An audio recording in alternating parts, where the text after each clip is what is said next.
Working on chapter 10. We're getting down the wire here, guys. Aren't we? Is anyone here in the spring at this school, still at school in the spring, or are you all moving on? Yes, so are you registered for classes? Yes. So be sure to get in and register for classes, I'm actually seeing him on because Wednesday. you want to get the schedule that you want. Who is he? He's And the instructors that you WP want, business. He's like the business they school go advisor. pretty fast. I'm just gonna have to look over my classes and make sure, like, this is my last semester, then I need to know, like, what can I do to expedite my WP carry application process. Allison, were you in last class? Yeah. You were. I have your mom. Alright, so. Alright, so, let's see. Ten. Do you wanna put your back on? There you go, yeah. Chapter 10, we are going to be wrapping up our Z scores and T scores with a grand finale. Sounds a little ominous, doesn't it? So chapter 10 is about confidence intervals and hypotheses testing for two populations. Doesn't that sound exciting? Sounds tough. Yeah. So we did confidence intervals in chapter 8, right? For means and proportions. And we did hypotheses testing in chapter 9 for means and proportions. And that was about one population, right? We went and took a sample and we compared it to a hypothesized mean. And so in this chapter, we're going to have two populations. Okay, so you can sort your data. Maybe you've got two restaurants and then count them each as their own population. Maybe you're looking at how you sort voters into two populations, Democrat, Republican, male, female, over 50, under 50, to see how they're going to vote on a bond issue, or to see if there's a difference, right? And so in this we're looking at, is there a difference between the two populations? So we will take two samples. Some people get confused in the on the exam between questions in chapter 9 and questions in chapter 10. So you've got to remember, in 9, we're comparing one sample that we took to a hypothesized mean, like how much water is in the water bottles, right? Is what the label says. So we're going to take two samples in this chapter. We'll say you'll take a sample of 30 in this restaurant and a sample of 30 or even 50 in this restaurant, and you've got two sample means, and you're going to see if there's any difference between them. Okay? So that's the difference, is that there will be two labeled samples, okay, and two sample sizes given. That's how you'll know we're talking about chapter 10. For those of you who are here in the spring, this is the name of the advisor for business. Doug Dozer specializes in business, and Wednesdays through Fridays you can make an appointment with him. Monday and Tuesday is a walk-in advisement, and you can wait for him, but if someone in front of you is in dance, he has to take them first because it's just by walk-in. But if you want to make an appointment, he's down in the student center by the bookstore. Okay, but he specializes in business programs. Okay. So if you need to know what to take in the spring, if you're still here, go see Doug. He's very good.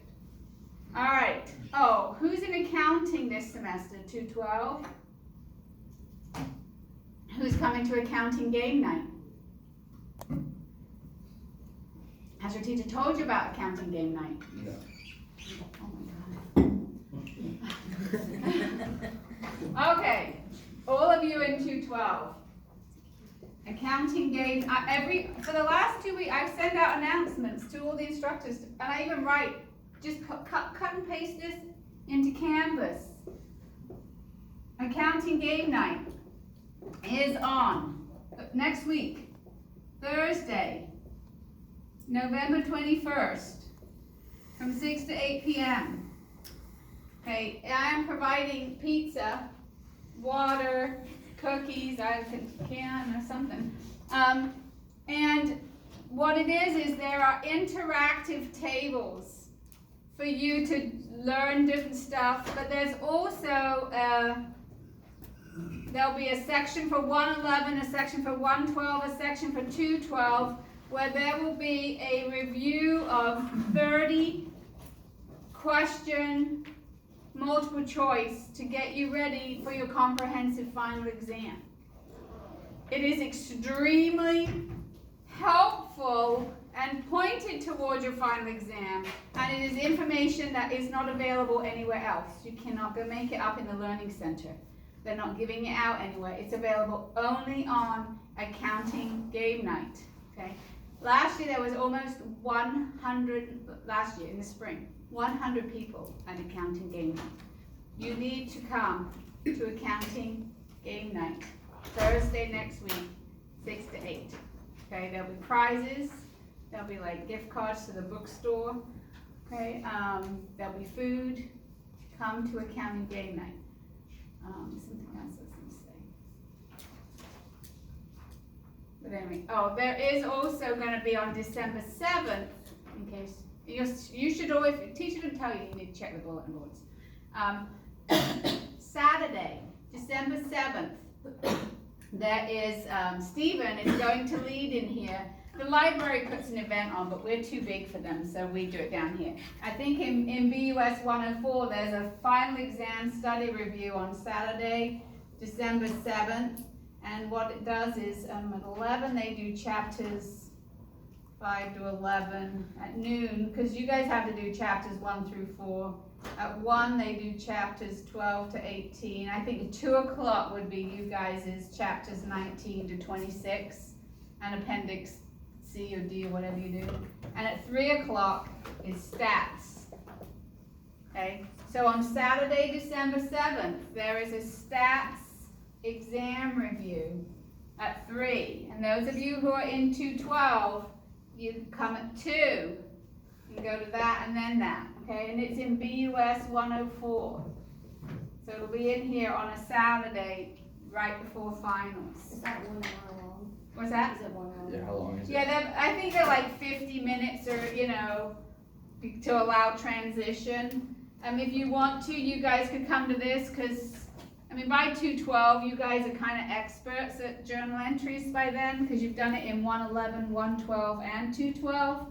But if you want to go to that, that's for everyone. Like, this is for 111, so is that. And 112, they can also go to that. And then you guys, we thought you were the ones who maybe didn't need that since you've done it so many times. So, but you can. You can go at noon, 2 and 3. If you go down to the library, though, they're going to have coffee, and I think they're having pastries in the morning, and they're going to have pizza, and they're going to have therapy dogs for you to pet. But so you can come to whatever. But the stats is at 3 in the afternoon on that Saturday, December 7th. Okay? So keep your eyes out for all the different things to help you be successful as we wrap up this busy time of the semester. All right, so let's say we own 2 restaurants. Okay? I have one in downtown Scottsdale. On average, I have $10,000 a day. Then I have a big one down on Mill, and on average, we make $50,000 a day. What do you say the difference is between the 2 of them? $40,000, right? Yeah. Right. It's so easy that you're like, wait, Yeah. I can't be asking that. So if you were trying to estimate the difference between 2 population means, the point estimate is just the difference between the 2 sample means. Okay, so if I told you I took a sample, one was 10,000, I took another sample, it was 50,000, you would tell me that you think the difference is 40,000. That's a point estimate, right? That's one number. You give me one number to estimate the difference between the 2 means, that's called a point estimate. We've used that term before. Give me one number to represent the others. Okay? All right, so to calculate a standard error, okay, so first we're going to do confidence intervals, and then we're going to do hypothesis testing, okay? So if I had to give you one number, I'd say 40,000, right? But if I had to give you an interval, I got to give you two numbers. Like I'm 95% sure it's between 30,000 and 50,000, for example, right? So to calculate the standard error, this is the standard deviation from population 1 squared. What's the standard deviation squared? What's another name for that?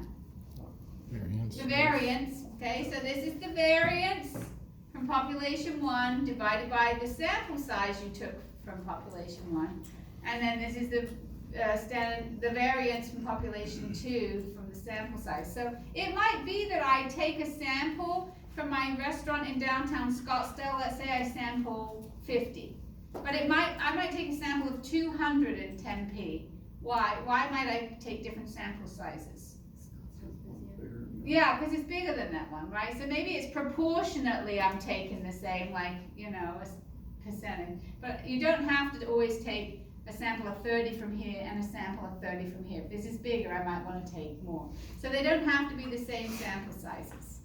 Okay, so that's how you calculate the standard error. Because when we did confidence intervals, if you remember, I'm going to get rid of these because you can see from the pink, I got an in red marker and it would not erase. That's why it's all pink today. Okay, so when you do a confidence interval, we started with a sample statistic and we added and subtracted a margin of error. Do you remember that? Because every interval was how wide? 2 margin of errors, right? Add a margin of error, subtract a margin of error. This is 2 margin of errors. And this was based on my confidence level, right? A Z or a T. And this was based on my standard error, right? When I did a mean. So this is still going to be the case. My sample statistic is going to be my point estimate. In this case, it's going to be my x bar 1 minus x bar 2, right? That's my point estimate. And then I'm going to use this standard error here, the standard error for x bar 1 minus x bar 2. And this is that formula here. So when I'm doing a confidence interval, this part at the front, x bar 1 minus x bar 2, that is my point estimate, plus and minus my margin of error. This is the standard error. And this is the z-score for alpha divided by 2 based on my confidence level. Okay, just like we did before. Okay, there's going to be no finite correction factors, remember, from chapter 9 on. I said no more finite correction factors, okay? Now we do have to prove that we can use a z-score, okay, for both samples. So you have to prove for both samples that one of those, what are those 3 things again? Greater than 100. N's greater than 100. Sigma's given. N's greater than or equal to 30. Sigma's given. The underlying population's bell-shaped and sigma's given. Right? So you have to prove that both of your samples qualify to use the z-score. I'm going to tell you, obviously they don't always, but in chapter 10, I'm only doing z-scores. In chapter 10, I am not doing any t-scores. Just to calculate the degrees of freedom, there's a formula about this long. So we're not going to do that. We're just going to do z-scores. Okay? All right. Here's a question. Paw Inc. is a manufacturer of golf equipment and has developed a new golf ball that's been designed to provide extra distance. Okay, so if you're who's a marketing major? Yeah, okay, so if you want to write like your ball, why would you want to say that your ball goes extra distance in golf? People want to use it. People will want to use it. What's that? That's the desire that people have. Okay, so they want it. What do you think they'll do if they want it? Hit as far as they can. They'll pay more money. Could I raise the price? Yeah. I don't play golf. I guess it's good to go further. So hopefully I can charge more, right? If I can prove it goes extra distance, I'm going to be able to charge more than your ball that doesn't go very far. Okay, my ball goes further. I can charge a premium for it. Now, you see ads all the time, don't you, where Domino's is better than Pizza Hut and this toothpaste is better than that toothpaste, right? That they always, they can't just say that. You can't just say, oh yeah, my ball goes further. Buy it, you should buy it. Right, you've got to be able to prove it. And same with those people when their claims about toothpaste or pizza, they have to be able to prove it with research. Because again, there's the federal government who's watching over us, for us on the trade commissions to make sure that this is fair in advertising. And so if you're gonna write that your ball goes extra distance, we gotta be able to prove it. Okay, so if I want to put extra distance on the box of golf balls and charge a couple bucks extra, I got to be able to have proof. Okay, so it says, in a test of driving distance using a mechanical driving device, a sample of par golf balls was compared with a sample of golf balls made by Wrap Limited, a competitor. Okay, why did they use a mechanical driving device? Yeah, so it's kind of saying, take out my bias of whacking mine and going, oops, that one didn't go very far, right? With the competitors, I'm trying to make an unbiased research here. So of Par Inc., which is our company, we took a sample of 120 golf balls. On average, they went 275 yards. Then we took a sample of 80 of our competitor golf balls, and they went 258. It looks like my ball goes further, doesn't it? By how much? Not much. 17 yards. I don't know, who plays golf? 17 yards is a long way for golf? Yeah. Yeah, well, I would think you'd be happy to get an extra 17 yards, right? That's what, 51 feet? Right? So if I asked you, give me a point estimate of the difference between the two means, you would say 17, right? Because point estimates give me one number. What do you think the difference between these two are? And then down here it says the population standard deviations are 15 for this one and 20 for this one. Okay. So 1, develop a point estimate for the difference between the population mean driving distances. You would say the point estimate is 17 yards. Okay?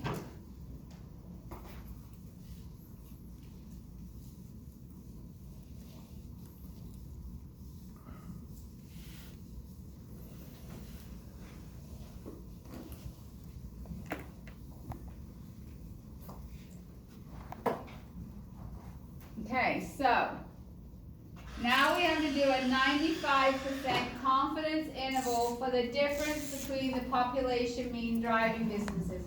So this is the formula for a confidence interval, right?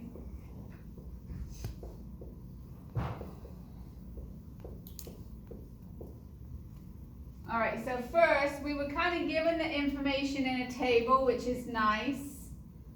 So if you get a story problem, I want you to make a table, population 1 and population 2. It doesn't matter what you want your sample mean, the larger sample mean to be your population 1. So in this case, this is par. Because this has a mean of 275, this one has a mean of 258.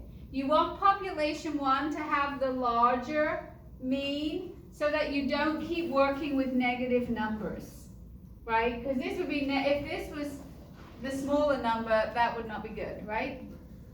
So right here we've got our n was 120 and 80, and our sigma is 15 and 20. So always make a table like this of your two samples. If you can make a table like this, then it means it's a chapter 10 question. If you can't make it, it's not a chapter 10 question. Some people try to take a chapter 9 question on the exam and make it a chapter 10 question. Okay? They would not be able to fill out a table like this because there weren't two samples taken. This is about taking two samples. Okay, so now it's fairly easy. Now I've got this information for me to do this formula. Right, this was 17 yards, wasn't it? Yes. 275 minus 258, plus and minus, we need to look up. Okay, we need to prove that it's a z-score. Okay, so here I'm gonna say n's greater than or equal to 30 and sigma is given.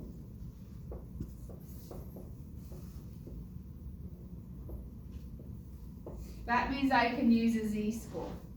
Right, this is the z for alpha over 2.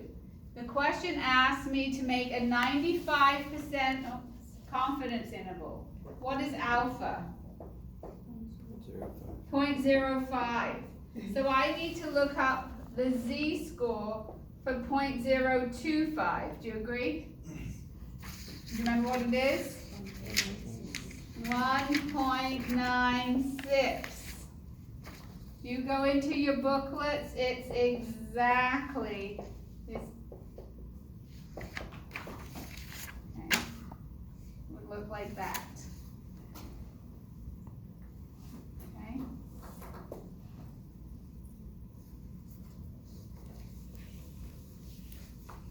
Alright, now we just do this 15 squared over 120 plus 20 squared over 80.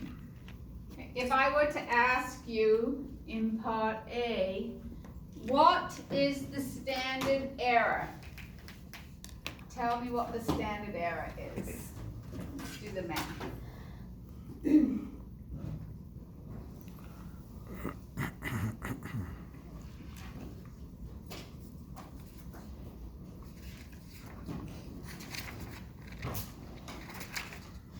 What is the standard error? Which part is the standard error? This is for and D. Everything right as a plus and minus. What's that? That's the margin of error. It's under the square root. No. 2.60. I got 2.62202212. What did you guys do wrong? Who got it wrong? Forget to square root. Write the wrong number. What did you do? Okay, or some of you included the margin of error, some of you included the margin of error, and you forgot to square root, I think. I don't know. Okay, so if you ask for the standard error, you've got to know it's just this part here. What is it called when you multiply it by 1.96? Margin of error. The margin of error. The margin of error is 5.139.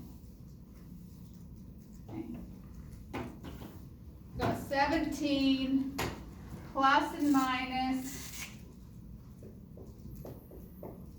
5.139. So that gives me 22.139 and 11.861. Okay, here's the $1 million question for a new truck. What goes in the box? Mu. No. X bar. No. No. Mu. No. Not mu, not X bar. mu1 minus mu2. Oh, $1 million. You got the new truck.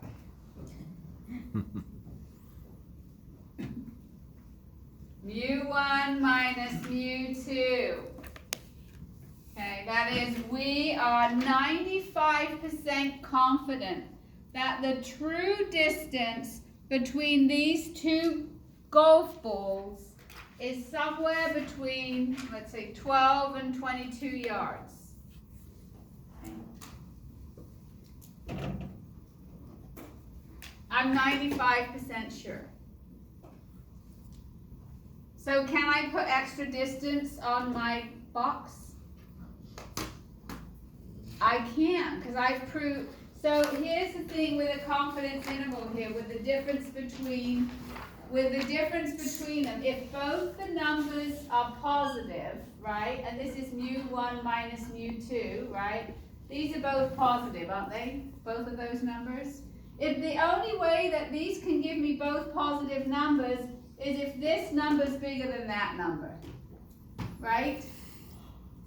So the reason they're both positive proves that mu1 is bigger than mu2. If you had flipped them and done what I told you not to do, and you were working with negative numbers, you still can get the right answer. But what you would have got is a negative number like this. Oh, this is a nice mark. I'm going to keep hold of this. All right, when they're both negative, what can I prove? That mu2 has to be bigger than mu1, because the only way to get a negative number is if that number is bigger than that number, right? If this one is negative, if this one is negative, and this one is positive, then what? Something's wrong. I don't have enough evidence to prove anything. I can't prove that it's big, right? Because I'm like, well, it's between -5 and +5. I could be bigger, they could be bigger. I don't know. So if one is negative and one is positive, you can't prove that your ball goes further, and you wouldn't be able to put extra distance on your box. But if you've got both positive, you can prove mu1 is bigger. If you have both negative, you can prove mu2 is bigger. But if you have one of each, you can't prove anything. Okay? Questions about that? Okay, your turn. Problem 1 and 4. Independent random samples taken of two populations. A, what is the point estimate of the difference between the two? B, a 90% confidence interval. Let's just do B. A and B.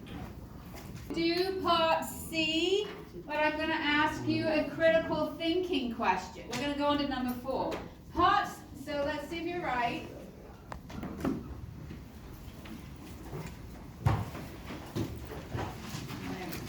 Alright, so you got 2, and then you got, they rounded more than you did, 1.02 to 2.98. Your answer to C, would it be wider or narrower? Huh? You hate these questions. I thought I got it. The only difference between B and C is that they want you to be more confident. Which means you would be wide.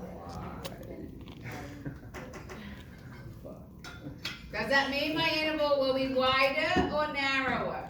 Narrow. Everything else remaining equal, I want to be more sure I'm right. I'm making it wider. It's more likely to catch the right answer. When everything else remaining equal, when I'm more confident, what happens to my standard error? Stays the same, right? If I want to be more confident, what am I going to change here? Only this, right? If I want to be more confident and I want to change it to 1.9, I want to be 95% sure when I just change that to 1.96. I don't touch this. My standard error stays the same. My margin of error gets bigger because I'm multiplying by a bigger number.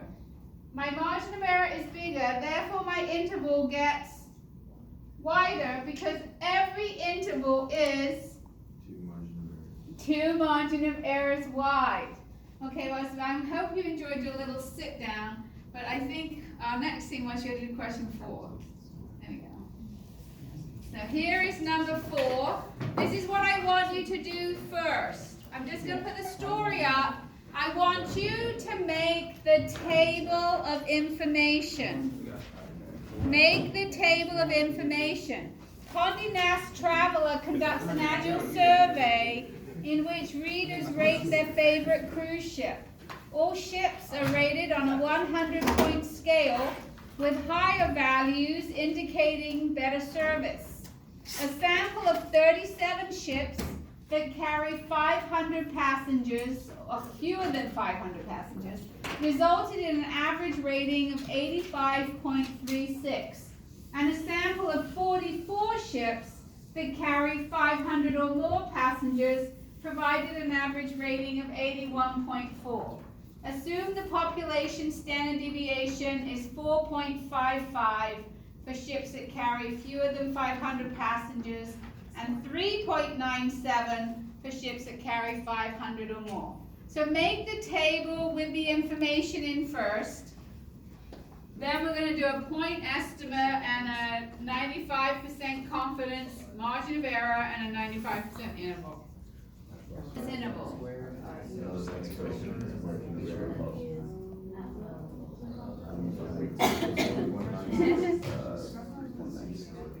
Good. That's your point estimate, right? Give me one number. That's a point estimate, one number. See, yep. Yes, I need the point, I need the, nine. You guys did your chapter 9 homework, did you? 5% sure that mu1 minus mu2 is between 2.08 and 5.84. What does that mean in this question? So you can calculate it, but what does it mean?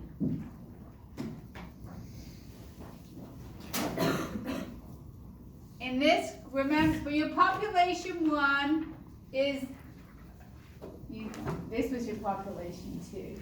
Yeah, we flip-flopped. You flipped. Sorry. Yeah, this is two. Your population 1 was the little ships, right? And your population 2 was the big ships. Population 1, why was little ships population 1? Higher average. Because they're the higher average. Okay, so what does this answer mean? It says 2 is less than or equal to mu minus mu2 is less than or equal to 5. And what does that mean? So answer. Now, we can do the math, but it's like that, think about, as a manager, you work for the cruise company, you just got this data. 95% confidence that the 95% confident that the ship 1 is something. Does anyone want to help her out? Right, so we had 95% confidence that mu1 minus, right, the difference between the means is between 2 and 5. This is a positive number, and this is a positive number. So what can we prove at the 95% confidence level?